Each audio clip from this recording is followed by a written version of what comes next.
जब पूरी दुनिया को लग रहा था कि भारत अब अमेरिका के दबाव में झुक जाएगा और रूस से कोई भी डील नहीं करेगा, ठीक इसी वक्त रूस के मास्टरों से एक ऐसी खबर आई जिसने वॉशिंगटन के व्हाइट हाउस में हड़कंप मचा दिया है। पुतिन भारत के दौरे पर आ रहे हैं और हिला देने वाली खबर ये है कि पुतिन इस बार खाली हाथ नहीं आ रहे। वो भारत के लिए कुबेर का खजाना लेकर आ रहे हैं। वो खजाना जो भारत को मालामाल कर देगा, जो पहले कभी नहीं हुआ। अमेरिका की धमकियों को ठेंगा दिखाकर पुतिन ने खोला भारत के लिए खजाने का मुंह। अब डॉलर नहीं, भारतीय रुपए की गूंज से हिलेगा पूरा ग्लोबल मार्केट। तेल के बाद अब भारत के खेतों और फैक्ट्रियों पर होगी रूबल्स की बारिश। पश्चिमी देशों की नींद हराम करने वाला है मोदी पुतिन का ये सीक्रेट एग्रीमेंट। 2025 में जिस मंदी के डर से कांप रहा है यूरोप, उसी दौर में भारत को माला माल करने का ब्लूप्रिंट लेकर दिल्ली उतर रहा है रूस का सुपर जासूस। अंतरिक्ष से लेकर समंदर की गहराइयों तक एक साथ 10 बड़े प्रोजेक्ट्स पर लगेगी मुहर। चीन देखता रह जाएगा और भारत मार ले जाएगा बाजी। नाटो की घेराबंदी को तोड़कर रूस ने चुना अपना सबसे भरोसेमंद साथी। भारत के एक इशारे पर पुतिन ने बदल दी अपनी पूरी विदेश नीति। नमस्कार दोस्तों, स्वागत है आपका एक और धमाकेदार वीडियो में। आज हम जिस खबर का विश्लेषण करने जा रहे हैं वो कोई मामूली डिप्लोमैटिक विजिट नहीं है, बल्कि ये 2025 का वो गेम चेंजर लम्हा है जिसका इतिहास की किताबों में सुनहरे अक्षरों में जिक्र होगा। सोचिए, एक तरफ अमेरिका में डोनाल्ड ट्रंप की सत्ता वापसी के बाद पूरी दुनिया ट्रेड वॉर और टैरिफ के डर से सहमी हुई है। पश्चिमी देश भारत पर गिद्ध जैसी नजरें गड़ाए बैठे हैं कि कब भारत कोई गलती करे और वो हम पर प्रतिबंधों का चाबुक चलाएं। लेकिन इसी भारी तनाव के बीच रूस के राष्ट्रपति व्लादिमीर पुतिन ने भारत आने से ठीक पहले एक ऐसा बम फोड़ा है जिसकी गूंज से पश्चिमी देशों के कान सुन्न हो गए हैं। ये खबर सिर्फ दोस्ती की नहीं है, ये खबर है भारत को आर्थिक महाशक्ति बनाने की उस गुप्त योजना की जो अब तक फाइलों में दबी थी। पुतिन ने साफ कर दिया है कि वो भारत को सिर्फ सस्ता तेल देकर खुश नहीं करने वाले, बल्कि इस बार का उनका एजेंडा भारत की इकोनॉमी में पैसों की ऐसी बाढ़ लाना है जिसकी उम्मीद शायद खुद हमारे नीति निर्माताओं ने भी नहीं की होगी। आखिर वो कौन सा मास्टर प्लान है जो पुतिन अपनी जेब में रखकर ला रहे हैं? आखिर क्यों अमेरिका के राष्ट्रपति के दावों की हवा निकल गई है? और सबसे बड़ा सवाल, क्या भारत और रूस मिलकर डॉलर की बादशाहत को हमेशा के लिए खत्म करने वाले हैं? क्या इस दौरे में कोई ऐसी सीक्रेट डील होने वाली है जो भारत के डिफेंस और स्पेस सेक्टर को 10 साल आगे पहुंचा देगी? इन सभी सुलगते हुए सवालों के जवाब और इस पूरी अंडरकवर डील की एक एक परत हम आज आपके सामने खोल कर रख देंगे। तो कुर्सी की पेटी बांध लीजिए, क्योंकि ये सफर बहुत तूफानी होने वाला है। हम आपको बताएंगे इस ऐतिहासिक दौरे की इनसाइड स्टोरी। तो वीडियो पर अंत तक चिपके रहिएगा और कमेंट्स में अपनी राय जरूर दीजिएगा। पश्चिमी प्रोपेगेंडा का गुब्बारा फूटा, पुतिन का सीधा चैलेंज। अब जरा इस खेल को शुरू से समझते हैं। माहौल क्या था? माहौल ये था कि अमेरिका और यूरोप का पूरा मीडिया तंत्र पिछले 6 महीनों से एक ही रट लगा रहा था। वो चिल्ला चिल्ला कर कह रहे थे कि भारत अब रूस से दूर हो रहा है, भारत अब रूस से तेल खरीदना कम कर देगा, मोदी अब पश्चिम की तरफ झुक रहे हैं। यहाँ तक कि अमेरिकी राष्ट्रपति डोनाल्ड ट्रंप ने भी अपने बयानों में कई बार ये दावा ठोक दिया था कि भारत पर टैरिफ का दबाव काम कर रहा है और जल्द ही भारत रूस व्यापार में गिरावट आएगी। पश्चिमी देशों को लग रहा था कि उनकी घेराबंदी काम कर गई है। वो खुश हो रहे थे कि उन्होंने भारत को डरा दिया है। लेकिन भाई साहब, उन्हें ये नहीं पता था कि खामोशी का मतलब कमजोरी नहीं होता। पुतिन ने अपनी दिल्ली उड़ान भरने से ठीक पहले जो बयान दिया है, उसने इन पश्चिमी देशों के प्रोपेगेंडा के गुब्बारे की हवा निकाल दी है। पुतिन ने सीधे शब्दों में कह दिया है, हम भारत के साथ व्यापार को एक नए, बहुत ऊंचे और ऐतिहासिक लेवल पर ले जाने वाले हैं। ये सिर्फ एक बयान नहीं है, ये वॉशिंगटन और ब्रुसेल्स के मुंह पर एक करारा तमाचा है। पुतिन ने साफ कर दिया है कि दुनिया चाहे इधर की उधर हो जाए, भारत और रूस की दोस्ती पर किसी तीसरे देश की चीख पुकार का रत्ती भर असर नहीं पड़ने वाला। 2025 का ये साल, जो दुनिया के लिए आर्थिक मंदी और उथल पुथल का साल माना जा रहा है, उसी साल में पुतिन भारत को ये भरोसा दिला रहे हैं कि तुम चिंता मत करो, मैं आ रहा हूँ और अपने साथ अवसरों का वो पिटारा ला रहा हूँ जो तुम्हें मालामाल कर देगा। ये वो भरोसा है जो आज के दौर में कोई भी देश किसी दूसरे देश को नहीं देता। जहां अमेरिका हर मदद के बदले अपनी शर्तें थोपता है, वहां रूस बिना किसी शर्त के भारत की झोली भरने को तैयार खड़ा है। तो आखिर पुतिन के इस आत्मविश्वास के पीछे का राज क्या है? वो कौन सा इक्का है जो वो इस बार चलने वाले हैं? काला सोना नहीं, अब बात होगी असली सोने की। व्यापार का नया अध्याय। अब तक हम और आप बस यही सुनते आए हैं कि रूस हमें सस्ता तेल दे रहा है, जिसे हम काला सोना कहते हैं। बेशक सस्ते तेल ने भारत की अर्थव्यवस्था को डूबने से बचाया है, पेट्रोल डीजल के दाम काबू में रखे हैं और हमारी जेब कटने से बचाई है। लेकिन दोस्तों, इस बार कहानी तेल से बहुत आगे निकल चुकी है। इस दौरे का असली मकसद तेल बेचना नहीं, बल्कि भारत के सामान को रूस के बाजारों में डंप करना है। जी हाँ, आपने सही सुना। अभी तक क्या हो रहा था? हम रूस से खूब माल खरीद रहे थे, तेल, हथियार, खाद, लेकिन हम रूस को बेच कम रहे थे। इसका नतीजा ये हुआ कि रूस के पास भारतीय रुपयों का पहाड़ इकट्ठा हो गया। अब पुतिन चाहते हैं कि वो ये पैसा वापस भारत में ही खर्च करें। वो चाहते हैं कि रूस के बाजारों में अब चाइनीज माल नहीं, बल्कि मेड इन इंडिया का ठप्पा लगा माल बिके। ये खबर भारत के व्यापारियों, किसानों और फैक्ट्री मालिकों के लिए किसी लॉटरी से कम नहीं है। पुतिन का प्लान है कि भारत से एग्रीकल्चर प्रोडक्ट्स यानी खेती किसानी का सामान, दवाइयां, मशीनरी और टेक्सटाइल का निर्यात कई गुना बढ़ा दिया जाए। आप कल्पना कीजिए, रूस जैसा विशाल देश जिसका बाजार पश्चिमी कंपनियों के भाग जाने के बाद खाली पड़ा है, वो पूरा का पूरा बाजार अब भारत के लिए खुलने जा रहा है। वहां की दुकानों में अब भारत के आम, भारत के कपड़े, भारत की दवाइयां और भारत की मशीनें नजर आएंगी। ये पश्चिमी देशों के लिए जले पर नमक छिड़कने जैसा है। उन्होंने सोचा था कि रूस पर प्रतिबंध लगाकर वो उसे भूखा मार देंगे, लेकिन रूस ने भारत की तरफ हाथ बढ़ाकर न सिर्फ खुद को बचाया, बल्कि भारत की अर्थव्यवस्था में भी रॉकेट लगा दिया। इसे कहते हैं मास्टर स्ट्रोक। एक तीर से दो शिकार। रूस को सामान मिल गया और भारत को एक बहुत बड़ा, कभी ना खत्म होने वाला बाजार मिल गया। ट्रंप का टैरिफ वॉर बनाम मोदी पुतिन की जुगलबंदी। थोड़ा पीछे चलते हैं और 2025 की शुरुआत को याद करते हैं। डोनाल्ड ट्रंप के सत्ता में आते ही दुनिया भर में टैरिफ वॉर यानी टैक्स की लड़ाई शुरू हो गई थी। अमेरिका ने भारत के सामानों पर भी भारी टैक्स लगाने की धमकी दी थी। उनका मकसद साफ था, भारत की बाह मरोड़ना ताकि हम उनकी शर्तें मान लें। भारतीय निर्यातकों के माथे पर चिंता की लकीरें थीं। अमेरिका का बाजार महंगा हो रहा था। ऐसे नाजुक वक्त में जब हमारे लिए अमेरिका के दरवाजे सकरे हो रहे थे, पुतिन का ये ऐलान कि हम भारतीय आयात को बढ़ाएंगे किसी संजीवनी बूटी से कम नहीं है। ये भारत की डिप्लोमेसी का वो जादू है जिसे देखकर दुनिया हैरान है। हम अमेरिका से भी बात कर रहे हैं, लेकिन हम अमेरिका की दादागिरी के आगे लाचार नहीं हैं, क्योंकि हमारे पास रूस जैसा विकल्प मौजूद है। पुतिन ने अपने बयान में एक बहुत गहरी बात कही है, जिस पर आपका ध्यान जाना बहुत जरूरी है। उन्होंने कहा कि पश्चिमी देश स्वतंत्र और स्वायत्त नीति अपनाने वाले देशों पर दबाव डाल रहे हैं और बाजारों पर अपना एकाधिकार जमाना चाहते हैं।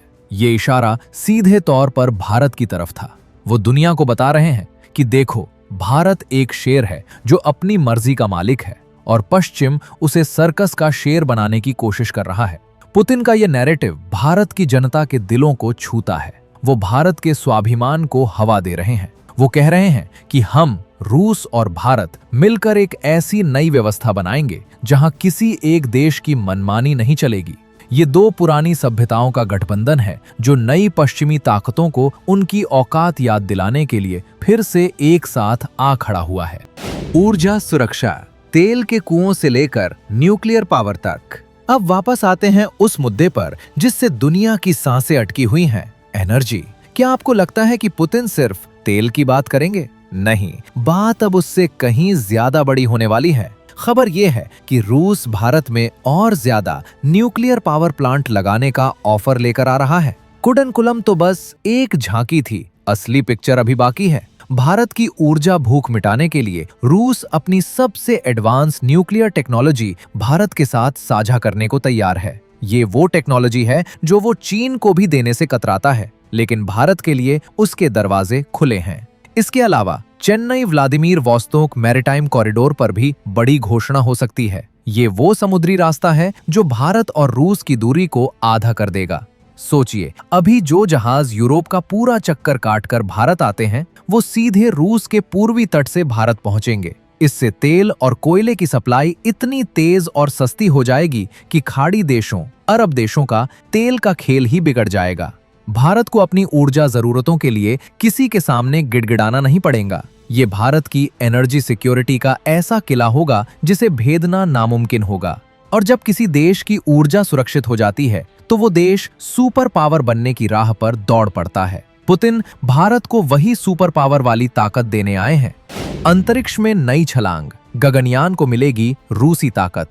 दोस्तों, जमीन पर तो ये खेल चल ही रहा है, लेकिन आसमान में भी एक अलग ही लेवल की तैयारी चल रही है। पुतिन ने विशेष रूप से स्पेस यानी अंतरिक्ष क्षेत्र में सहयोग की बात की है। हम सब जानते हैं कि भारत का गगनयान मिशन हमारे लिए कितना महत्वपूर्ण है। हम अपने यात्रियों को अंतरिक्ष में भेजने वाले हैं। इस मिशन में रूस की भूमिका पर्दे के पीछे बहुत बड़ी है। हमारे अंतरिक्ष यात्रियों की ट्रेनिंग से लेकर स्पेस सूट की टेक्नोलॉजी तक रूस ने हर कदम पर भारत का साथ दिया है। लेकिन अब बात इससे आगे जाने वाली है। चर्चा है कि रूस और भारत मिलकर कोई बड़ा स्पेस स्टेशन या फिर भविष्य के मून मिशन के लिए कोई सीक्रेट पैक्ट साइन कर सकते हैं। रूस के पास सोवियत जमाने का वो अनुभव है जो आज भी अमेरिका की नासा को टक्कर देता है। अगर वो अनुभव और भारत की सस्ती और सटीक इंजीनियरिंग मिल जाए, तो हम अंतरिक्ष के भी राजा बन सकते हैं। पुतिन जानते हैं कि भविष्य की जंग जमीन पर नहीं, स्पेस में लड़ी जाएगी, और उस जंग में वो भारत को अपने पाले में रखना चाहते हैं। वो नहीं चाहते कि भारत स्पेस टेक्नोलॉजी के लिए अमेरिका पर निर्भर हो जाए। इसलिए वो भारत को वो सब कुछ देने को तैयार हैं जो अमेरिका कभी नहीं देगा, जैसे कि क्रायोजेनिक इंजन की एडवांस टेक्नोलॉजी या फिर सैटेलाइट को मार गिराने वाले सिस्टम।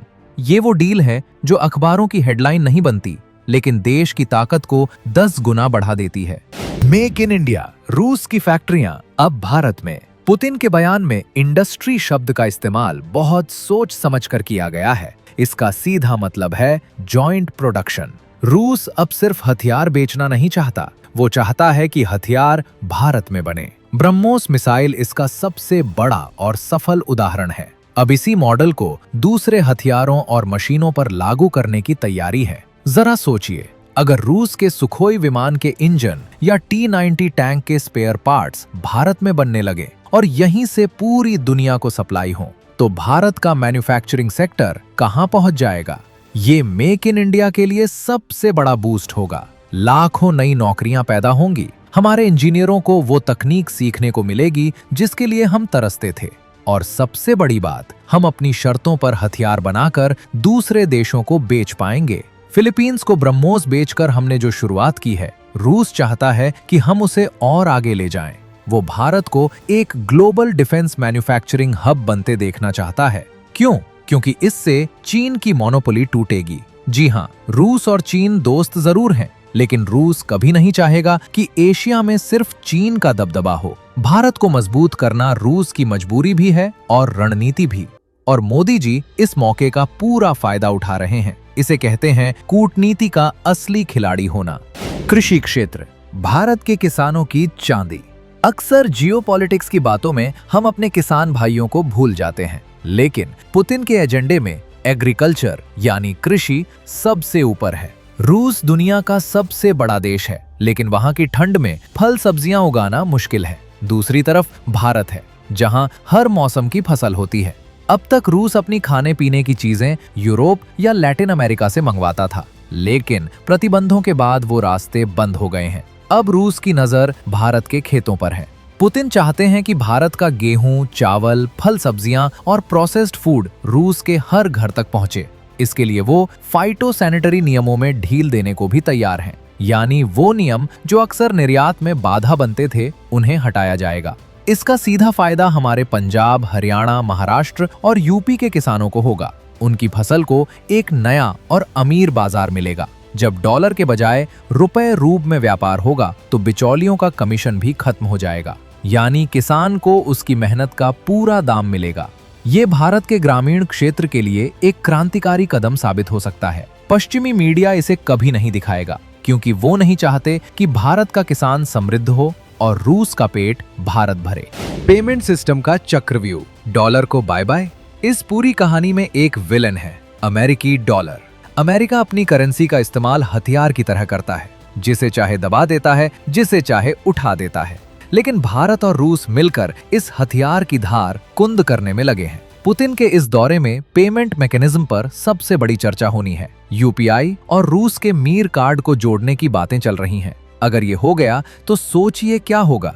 एक रूसी पर्यटक गोवा आएगा और अपने देश के कार्ड से पेमेंट करेगा, और एक भारतीय व्यापारी मास्को में बैठकर अपने फोन से पेमेंट लेगा। बीच में न कोई डॉलर, न कोई अमेरिकी बैंक, न कोई स्विफ्ट सिस्टम।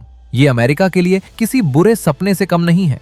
अगर भारत और रूस जैसे बड़े देश डॉलर को बाईपास करके व्यापार करने में सफल हो गए तो दुनिया के बाकी देश भी यही रास्ता अपनाएंगे। इससे अमेरिका की आर्थिक दादागिरी खत्म होने की शुरुआत हो जाएगी। इसीलिए पुतिन बार बार स्वतंत्र वित्तीय सिस्टम की बात करते हैं। वो भारत को उस नए आर्किटेक्चर का फाउंडर मेंबर बनाना चाहते हैं। ये जोखिम भरा है क्योंकि अमेरिका नाराज होगा, लेकिन फायदे इतने बड़े हैं कि भारत ये जोखिम उठाने को तैयार दिख रहा है, क्योंकि अंत में राष्ट्रहित ही सर्वोपरि है। दुनिया में भारत का बढ़ता कद, अब हम याचक नहीं पार्टनर हैं। दोस्तों, एक वो दौर था जब भारत के नेता रूस जाते थे तो मदद की गुहार लेकर जाते थे, और एक आज का दौर है 2025 का भारत। आज जब पुतिन आ रहे हैं तो वो मदद देने के लिए नहीं बल्कि साझेदारी करने के लिए आ रहे हैं। वो जानते हैं कि रूस को भारत की उतनी ही जरूरत है जितनी भारत को रूस की। ये बराबरी का सौदा है। आज भारत की अर्थव्यवस्था दुनिया की 5वीं और जल्द ही 3री सबसे बड़ी अर्थव्यवस्था है। हमारे पास दुनिया का सबसे बड़ी युवा वर्कफोर्स है। हमारे पास 100 करोड़ से ज्यादा लोग हैं। हमारे पास डिजिटल इंफ्रास्ट्रक्चर है जो दुनिया में कहीं नहीं है। पुतिन का ये दौरा इस बात का प्रमाण है कि अब दुनिया का कोई भी ध्रुव, चाहे वो अमेरिका हो या रूस, भारत को नजरअंदाज नहीं कर सकता। हम गुटनिरपेक्ष नहीं हैं, हम सर्वमित्र हैं। हम अपनी शर्तों पर दोस्ती करते हैं। हम रूस से S-400 भी लेंगे और अमेरिका से प्रीडेटर ड्रोन भी। हम रूस से सस्ता तेल भी खरीदेंगे और यूरोप को रिफाइंड पेट्रोल भी बेचेंगे। यही है न्यू इंडिया की निडर विदेश नीति, और पुतिन इसी निडरता के कायल हैं। वो जानते हैं कि मोदी जी किसी के दबाव में आने वाले नहीं हैं, इसीलिए वो भारत को अपना ऑल वेदर फ्रेंड नहीं बल्कि special and privileged strategic partner कहते हैं। निष्कर्ष, तो आखिर इस दौरे का निचोड़ क्या है? तो दोस्तों, कुल मिलाकर बात यह है कि पुतिन का ये भारत दौरा सिर्फ हाथ मिलाने और फोटो खिंचवाने के लिए नहीं है। ये एक बड़े आर्थिक भूकंप की आहट है। पश्चिमी देशों की नींद इसलिए नहीं उड़ी है कि पुतिन भारत आ रहे हैं। उनकी नींद इसलिए उड़ी है क्योंकि उन्हें डर है कि कहीं भारत और रूस मिलकर कोई ऐसा वैकल्पिक इकोसिस्टम ना खड़ा कर दें जो पश्चिमी बाजारों की जरूरत ही खत्म कर दे। भारत को मालामाल करने का मतलब है भारत को आत्मनिर्भर बनाना, और एक आत्मनिर्भर भारत पश्चिम के लिए सबसे बड़ी चुनौती है। तेल से शुरू हुई ये दोस्ती अब स्पेस, डिफेंस, न्यूक्लियर एनर्जी और एग्रीकल्चर तक फैल चुकी है। 2025 में जब दुनिया मंदी और युद्ध के बादलों से घिरी है, भारत अपनी कूटनीति के दम पर अपने लिए अवसरों की धूप तलाश रहा है। पुतिन का आना उन अवसरों पर मुहर लगाना है। रूस ने संकेत दे दिए हैं, इरादे साफ कर दिए हैं। अब बस इंतजार है उन समझौतों पर हस्ताक्षर होने का जो भारत की तकदीर और तस्वीर दोनों बदल देंगे। आपको क्या लगता है, क्या पश्चिमी देशों के दबाव के बावजूद भारत को रूस के साथ ये सुपर डील फाइनल करनी चाहिए? क्या भारत का रूस के साथ इतना गहरा जुड़ाव अमेरिका को नाराज करने का जोखिम उठाने लायक है? और क्या वाकई में रूस के साथ व्यापार भारत को मालामाल कर सकता है? अपने विचार, अपने सवाल और अपनी राय नीचे कमेंट बॉक्स में खुलकर लिखिए। हम हर एक कमेंट पढ़ते हैं। लेकिन रुकिए, अभी कहानी खत्म नहीं हुई है। पुतिन के इस दौरे में एक और पहलू है जिस पर किसी की नजर नहीं गई। खबर आ रही है कि इस मुलाकात के दौरान एक ऐसी हाइपरसोनिक मिसाइल टेक्नोलॉजी पर भी बात हो सकती है जो अगर भारत को मिल गई तो पाकिस्तान और चीन के डिफेंस सिस्टम खिलौने बनकर रह जाएंगे। क्या है वो सीक्रेट हथियार और क्यों उसे ब्रह्मास्त्र 2.0 कहा जा रहा है? इसका खुलासा हम करेंगे अपने अगले वीडियो में, जो इससे भी ज्यादा धमाकेदार होने वाला है। उस राज से पर्दा उठाने के लिए चैनल को सब्सक्राइब करके बेल आइकन जरूर दबा दें ताकि जैसे ही वो वीडियो आए सबसे पहले आप उसे देख सकें। तब तक के लिए जय हिंद, जय भारत।